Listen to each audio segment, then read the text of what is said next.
I'm truly honored to be with you all today and celebrate this special moment. I'm also, well, I guess we can't do this without any hitch, right? I'm also happy we can once again gather in person after spending a year in quarantine and isolation to hear bad graduation speeches. Many of you know me as the boisterous graduate student who can talk endlessly. And now it's probably becoming clear that I am perfectly in my comfort zone.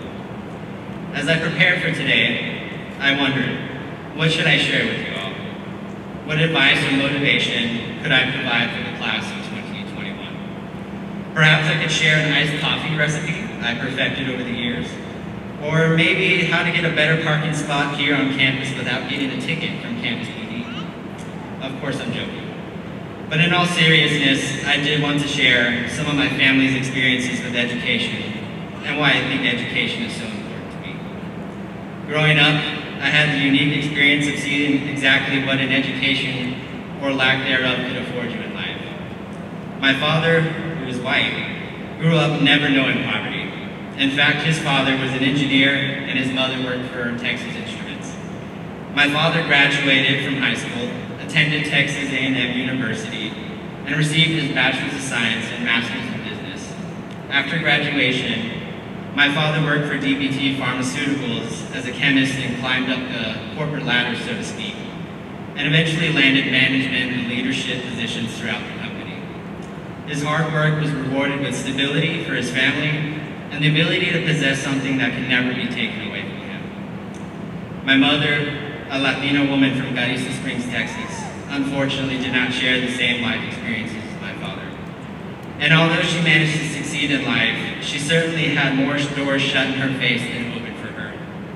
My mother always told me that education was like a baton in a relay race.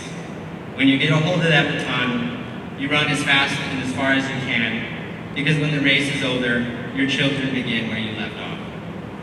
My mother, as well as my grandmother, both worked the fields, picking cotton, watermelons, whatever crop was in season.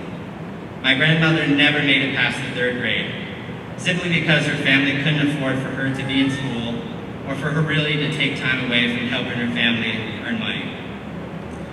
My grandmother's dreams were never allowed to take form.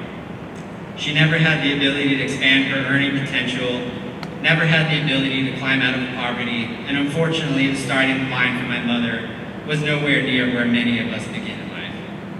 Until my mother was a teenager, she never knew indoor plumbing, or even knew what a floor that wasn't made of the earth felt like beneath her feet. She always used that story as an opportunity to remind me, you may be poor, but that's no excuse for being poor and dirty. My mother did manage to receive her GED, and begin but never finished college. Like my grandmother, she had a family to take care of, and she had to prioritize her needs, my needs, before her own. Despite the challenges my mother faced, she always managed to outperform her label as a high school dropout, a college dropout, and raised 4 beautiful and successful children. She even managed to obtain a position at Merced Housing as an operations assistant that usually requires a college degree. Kofi Annan said, education is the greatest equalizer of our time. It gives hope to the hopeless and creates chances for those without. Each of you today have created unlimited potential for yourselves by attaining the highest academic honor that can be achieved. While the struggles each of you face may be different from one another, today all those hurdles are now behind you because you've overcome them all. However, our work is not finished.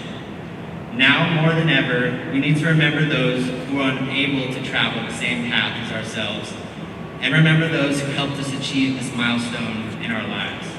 I have no doubt that each of you will go on to become leaders in your respective fields, and I ask that each of you now reach back and extend a helping hand to those who are not granted the same opportunities as ourselves.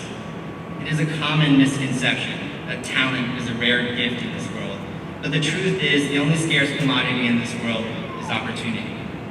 I can honestly say that without the mentors, teachers, friends, family, and even the kindness of strangers I had in my life, I would not be standing before you today as a graduate of UT Health San Antonio. So class of 2021, I ask that you join me in this effort to pay it forward and be a beacon of hope and opportunity for those who cannot see the potential in themselves, for those who are forgotten, and for those who are marginalized in this world. Barack Obama once said, "What is required of us now is a new era of responsibility, a recognition on the part of every American that we have duties to ourselves, our nation, and the world." As graduates of UT Health San Antonio, we now have a responsibility to foster light where there is darkness. I fear we are entering a new era where too many good men and women are remaining silent, while the voices of those who wish to dismay are growing louder. I implore you, class of 2021, let us use our voices, our education, our light, to help the world become a better place by taking a stand against ignorance and hatred. We are the next generation of leaders. We are the future of this country. And now we have the opportunity to mend the bonds that have been broken, to change the hearts and minds of those who sit in darkness, and to show the world there is a better way. So class of 2021, this is our duty. This is our obligation. To go forth in the world and show the next generation that there is no limit to our potential, and that the impossible only exists in the minds of those who dare not to dream. I am certain all of us will go on to create our own legacy, and I am so proud, so honored to be with you here all today, and I cannot wait to see what the future holds for all of us. Congratulations, class of 2021. We made it. Thank you.